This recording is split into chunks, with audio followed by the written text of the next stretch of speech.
María Alejandra Díaz, bienvenida nuevamente a mi programa. ¿Cómo estás? Muchas gracias por la invitación. Un gusto estar de nuevo contigo. Hace 2 años conversábamos aquí sobre las fracturas dentro del gobierno entre el chavismo, el madurismo, pero hoy, más allá, y te consultaba también sobre si tenías miedo a seguir expresándote en contra de lo que no te parece que se está haciendo bien a nivel de leyes con este gobierno de Nicolás Maduro. Hoy eres víctima de un sistema que simplemente está violando y vulnerando tus derechos, como tú bien lo decías. Hace 12 días recibiste una información por parte del Tribunal Supremo de Justicia. ¿Qué ha pasado desde entonces? Bueno, aún no tenemos, gracias por la invitación, tengo que anunciarle al país que aún no tenemos la sentencia completa, no ha sido publicada aún, solamente la dispositiva. Tratamos de ir al banco a pagar, tenemos al menos 2 días intentando pagar la multa, pero no ha sido posible porque no contamos con los datos de cuál es la cuenta donde debe depositarse en Tesorería Nacional. No hay oficio emitido por el Tribunal Supremo de Justicia ni copia de la sentencia. Estamos esperando la copia de la sentencia para poder acudir ante el Tribunal Disciplinario del Colegio de Abogados de Caracas. El viernes solicitamos, este viernes reciente, solicitamos otra vez la copia certificada y que se nos aclaren algunos asuntos referidos a la dispositiva de la sentencia. Una sentencia que tiene que ver con haber apoyado una iniciativa de exigir las pruebas de la reelección del presidente Nicolás Maduro, porque sigue siendo presidente hasta el 10 de enero, Sí, que es el día de la juramentación. claro. Estamos hablando de un presidente en ejercicio actualmente. Solicitar a través de un documento legal que se muestren las pruebas que el máximo tribunal del país las había solicitado y hasta el día de hoy no se han presentado. Fíjate, el recurso de carencia o abstención es un recurso que funciona frente a la negativa por parte de una institución del Estado, de un órgano del Estado, a entregar información que es de interés público o de interés particular. Puedes hacerlo en forma de habeas data o puedes hacerlo en forma de recurso de abstención o carencia. En este caso se intentó un recurso de abstención o carencia contra el CNE. Cualquier persona en este país puede tener acceso a lo que dice el recurso. Yo los invito. www.mariespueblo.com, allí está el recurso. Cualquiera puede decir si nosotros estábamos solicitando dañar, conmocionar al país o causar zozobra. No. Lo único que hicimos fue pedir el cumplimiento de las sentencias 31 de la Sala Electoral y 211 y 212 de la Sala Constitucional, además de la Ley Orgánica de Procesos Electorales, el 155, que exige la publicación de resultados a través de la Gaceta Electoral a los 30 días. Han transcurrido más de 90 días y simple y llanamente no hay publicación, al menos nadie en Venezuela tiene acceso a esa publicación. Doctora, ¿cuáles consideran que son las verdaderas intenciones detrás de la suspensión de su profesión, de esa multa? ¿Esto es algo meramente político o hay otros factores en juego? Evidentemente que es una decisión del alto gobierno política expresada a través de una decisión del Tribunal Supremo de Justicia, porque nosotros sabemos, además lo hemos dicho durante muchísimos años, que no hay independencia de poderes, porque en la medida en que tú tienes la hegemonía en la Asamblea Nacional, tú escoges las cabezas de los poderes y son afines al partido de gobierno. Creo que eso es una circunstancia que debemos analizar. Pero además, yo sí creo que hay otro metamensaje o un mensaje directo a los que ejercemos de manera intransigente la defensa de la Constitución. Es decir, cualquier abogado que hoy, mañana, pasado, se le ocurra reclamar ante el Tribunal Supremo de Justicia un tema que le cause escozor al gobierno puede ser sancionado. Entonces, el mensaje es a todo el gremio de los abogados y a la libertad de ejercicio, no solamente por parte de los jueces, de decidir de manera independiente, sino de los abogados de ejercer libremente el derecho. Creo que lo más grave es un mensaje de miedo, de temor a toda la sociedad a todo aquel que decida reclamar derechos constitucionales. En otras entrevistas que he ofrecido a colegas en medios de comunicación, hay algo que me llamó mucho la atención. Al decir que la decisión del Tribunal Supremo de Justicia es con saña y crueldad, está sugiriendo que el gobierno está dispuesto a sacrificar lo poco de independencia judicial que hay en aras de su control político. O sea, adiós a la democracia. Nosotros nos preocupa enormemente la deriva que está tomando el gobierno con respecto a cerrar los espacios democráticos. Porque nosotros no hicimos nada que esté fuera de la Constitución. O sea, nosotros estamos ejerciendo nuestro derecho como ciudadanos a reclamar el cumplimiento de derechos que están establecidos en la Constitución, en las leyes y en las sentencias. Entonces, ¿qué nos preocupa a nosotros de todo esto? Que esa deriva del poder elimine todos los espacios de convivencia ciudadana, de disenso y, bueno, cierre.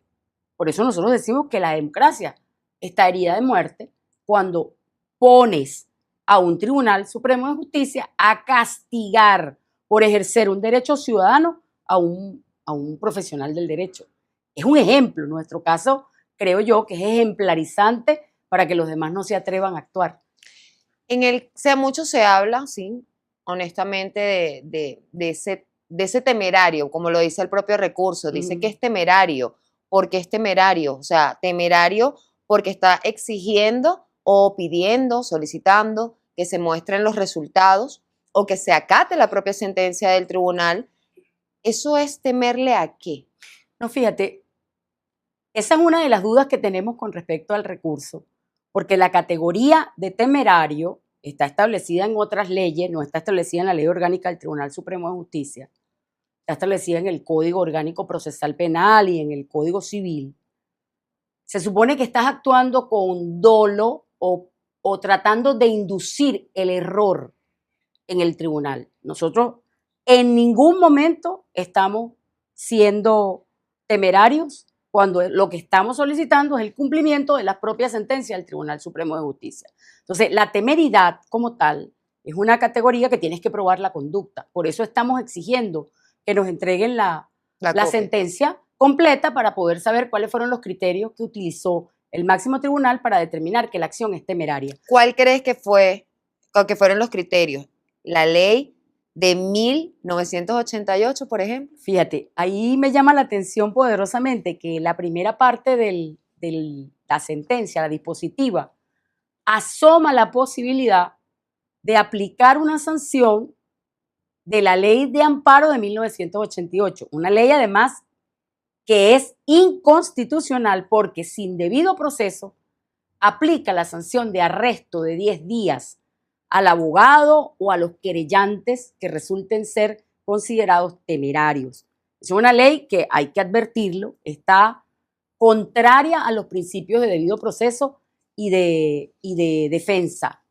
Además, se supone que toda persona que está en Venezuela, el Estado tiene que probar que es culpable, es decir, se presume la inocencia, la presunción de inocencia. Entonces, por tanto, me llama poderosamente la atención porque pareciera, digamos, que te están mostrando el camino. Es decir, si no obedeces a que ya los resultados están dados, ese es un tema sellado, y sigues preguntando, bueno, entonces vamos a aplicarte la otra sanción. Creo que algo de eso hay como mensaje que resulta además extremadamente peligroso porque según las leyes internacionales, los acuerdos internacionales de los cuales Venezuela es suscriptor, simple y llanamente tú no puedes aplicarle ese tipo de medidas y de acoso judicial a los abogados porque estás además cercenando el derecho a la justicia y Venezuela es un Estado democrático, social, de derecho y de justicia. ¿Te sorprende esta decisión? Me sorprendió la suspensión, pero lo demás no me sorprendió, la verdad. Además, no me sorprendió. Yo me esperaba que pudieran multar incluso a los accionantes, porque ese es otro tema. Tú sancionas al abogado asistente y los accionantes, que además son los que están como parte dentro del recurso, no dicen ni media palabra. Yo tampoco quiero que lo sancionen. Ey, eso no significa que yo estoy pidiendo que lo sancionen para salvarme yo. No. Yo asumo mi responsabilidad porque además... Por eso dice que es un pase de factura, una venganza. Cualquier persona que revise ese recurso se va a dar cuenta que ahí no hay nada ni de temerario, ni generando zozobra, ni nada por el estilo. Estamos pidiendo el cumplimiento de la sentencia del Tribunal Supremo de Justicia en sala electoral. También mencionaba, es que hice una recopilación de todas sus frases y las que me llamaban la atención. Y lo conversamos también en mi programa hace 2 años. ¿Cómo está hoy el tema de las divisiones internas? Usted decía que ha recibido mensajes de solidaridad de chavistas por privado. ¿Cómo está? ¿Qué significa eso que sea por privado? ¿Hay un temor? Sí. ¿Están o no están de acuerdo con la política que se está aplicando en este momento? ¿Cómo está la situación? Hay mucho miedo interno. Hay gente que no se atreve a levantar la voz porque le tiene miedo al ostracismo, a que te declaren paria o que te declaren traidor y no son capaces de tener la entereza y la fortaleza de defender en lo que creen o de defender sus principios. Yo no los voy a juzgar, yo no soy quien para juzgarlo, pero entiendo que, bueno, es un momento difícil, es un momento complicado, porque el gobierno ha asumido digamos, la teoría del derecho del enemigo. Es decir, si no estás conmigo, estás contra mí. Entonces yo puedo actuar de la manera que sea, incluso sin escrúpulos, para acabar con el enemigo. Esa fue la justificación de los juristas del horror en la época del nazismo. Entonces, a mí me preocupa enormemente, sobre todo la situación de vulnerabilidad en la que se encuentran esos cuadros, porque si bien es cierto, no están de acuerdo con este tipo de decisiones, no tienen libertad para decirlo a lo interno. Pero siguen ahí. Claro, siguen ahí, exactamente, siguen allí y tienen mucho miedo. Incluso a mí me sorprendió de cuadros que a nivel internacional defienden al gobierno de Maduro recalcitrantemente, me llamaron para darme su apoyo. Eso la verdad, me sorprendió gratamente, porque no se ha perdido todo. ¿Por qué define su situación como radioactiva? Porque resulta que todo el que se acerque a mí, o todo el que me entreviste, o todo el que públicamente decida apoyarme, la amenaza es que corre la misma suerte de María Alejandra Díaz. Yo estoy en este momento en el ostracismo, pero además declarada paria y traidora. Eso no es fácil. Para cualquier persona en su sano juicio, hay gente que no lo soporta. Lo que pasa es que, bueno, nosotros nos caracterizamos por tener la certeza absoluta de que estamos haciendo lo correcto por el país, más que por... Eso no es un tema personal, ya eso trasciende el tema personal. Nosotros creemos que estamos haciendo y debemos además demostrar que solo a través de la civilidad del ejercicio, de la civilidad, nosotros vamos a poder construir un país diferente. Creo que hay que tener conciencia de eso, pero no todo el mundo lo tiene, no tiene la fortaleza. Yo no los voy a juzgar, pero lo entiendo, lo comprendo. Hoy, 2 años después de la entrevista anterior, te pregunto, ¿tienes miedo? En este momento, no. No. Miedo tiene mi familia, eso sí te confieso. Mi familia sí está bastante atemorizada. Me han recomendado incluso que no diga más nada, que salga del país, pero nosotros no estamos haciendo nada que esté fuera de la Constitución. Entonces, bueno, mira, yo tengo fe absoluta en que se va a imponer la sindéresis. Se va a imponer la sindéresis. Y no va a pasar más allá, no va a pasar la sangre al río. El Colegio de Abogados, ¿cuál ha sido hasta este momento su posición al respecto? Hasta este momento, silencio absoluto. Hasta este momento, todos los colegios de abogados, absolutamente silencio. Hay mucho miedo, Mildred, porque si me hicieron esto a mí, fíjate, los comentarios son, si le hacen esto a esta señora que lo que está defendiendo la Constitución, ¿qué quedará para nosotros? Entonces, nuestro caso es ejemplarizante para todo el gremio. Finalmente, María Alejandra Díaz, María es Pueblo, mejor conocida como María es Pueblo. Yo creo que una de las cosas que yo aprendí el día que te tuve por primera vez en este programa es entender el pensamiento contrario. Ojo, yo soy periodista y siempre lo digo, mi pasión es el periodismo, pero respeto las tendencias políticas y me ha tocado cubrir ambos sectores. Y entendí cuál era tu ideal, hacia Hugo Chávez, ¿no? Ujú. Hacia ese personaje que también se entiende que hay quienes no lo quisieron. También eso se respeta. Pero hoy en día, verte atravesar esta situación, así como otras personas dentro del mismo chavismo, dentro del mismo madurismo, que ya dicen que ya el chavismo se está extinguiendo. ¿Tú crees que eso es así? Yo creo que en el pueblo hay un profundo sentimiento de respeto por los buenos tiempos que Chávez le hizo vivir a un sector de la población de este país. No olvidemos que las cifras de la ONU indican que Chávez sacó de la pobreza el 34% de la población. Eso no es cuento. La gente comía 3 veces al día, la gente podía viajar, la gente iba y podía tener recreación, tenía un salario adecuado.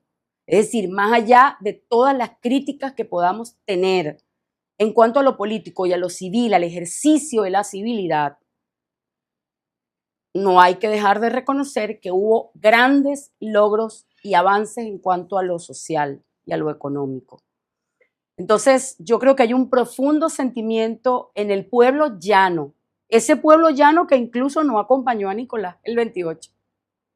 Ese pueblo llano está observando, viendo el comportamiento, cómo es que estamos en unas sanciones y tú tienes una camioneta de $140,000. Ese pueblo está observando detalladamente lo que estamos haciendo todos nosotros. Creo que hay un profundo sentimiento allí que hay que respetar. De hecho, si las cifras publicadas por María Corina son ciertas, hay 3,5 millones de personas que votaron por Maduro. Fíjate lo que te estoy diciendo. Tú no puedes construir un país execrando al otro. Tú no puedes construir un país negando esa realidad. Tú no puedes construir un país negando a ese chavismo originario. No lo puedes negar, porque es una realidad política. Te corresponde sanar las heridas, recuperarte, sanar el tejido social que ha sido envenenado por las divisiones para poder construir un país donde podamos estar todos nosotros. Y que lo estás viviendo en que carne aún propia. pensando diferente, podemos convivir, porque el disenso es la base de la democracia. ¿Crees que Venezuela puede llegar a ese punto en algún Sí, momento? va a costar mucho trabajo. Sí lo creo, firmemente, tengo mucha fe en que eso va a ser así. Estamos trabajando para que eso sea así. Nosotros no hemos dejado de trabajar un segundo, no solo para que se respete la Constitución, sino para rescatar el proyecto histórico que está en esa Constitución. Finalmente, María Alejandra Díaz, ¿crees que organismos internacionales como la Comisión Interamericana de Derechos Humanos tienen la voluntad y la capacidad real de ayudar a defender la independencia judicial en Venezuela? Nosotros esperamos que sí. Yo he recibido algunas llamadas, tanto de algunas ONG internacionales, de la Relatoría para la Defensa de los Abogados, Magistrados. Y bueno, ahí estamos en conversaciones para tratar de ver cómo hacemos para ayudar. No solamente María Alejandra Díaz, vuelvo a repetirte, este no es un tema personal. No, hay 3 abogados más en medio del contexto de detenciones, que lo mencionaba Foro Penal recientemente. Hay aproximadamente 10 abogados o 4 abogados que están detenidos. O sea, personas con esa profesión que fueron detenidas. Yo tengo noticia de 2 que están en Carabobo por haber asistido a la defensa de los niños, de los menores de edad que están presos en Carabobo. El otro es Perkin Rocha, abogado de María Corina Machado, y ahora, bueno, a nosotros que nos hacen esta sanción. Hay varios abogados. El tema es que eso lo que busca es disciplinar, sentar el miedo a que tú puedas ejercer tus derechos, y eso es muy grave para la democracia, muy grave. Si no hay justicia, pues no va a haber paz ni va a haber democracia. María, muchísimas gracias por acompañarnos en Cara a Cara a través de Impacto Venezuela. Un mensaje que le quieras enviar aquí a toda la audiencia. Bueno, nosotros creemos por aquí, nosotros creemos que debemos superar las diferencias, que no es momento para seguir ahondando en las diferencias y en las heridas abiertas, que nos corresponde solventar esta situación, que no debemos tener miedo, que el venezolano tiene una constitución que debe defenderla, que es importante que tengamos la cultura de la civilidad, de la defensa de nuestros derechos, y que nos corresponde a todos como pueblo aprender de esa cultura de la civilidad para el rescate de la democracia en Venezuela. Eso es importante que lo tengamos presente. María, muchísimas gracias por gracias a ti. atendernos nuevamente a través de Impacto Venezuela, y a toda mi audiencia también muchísimas gracias por acompañarme cada domingo en este su espacio sin censura.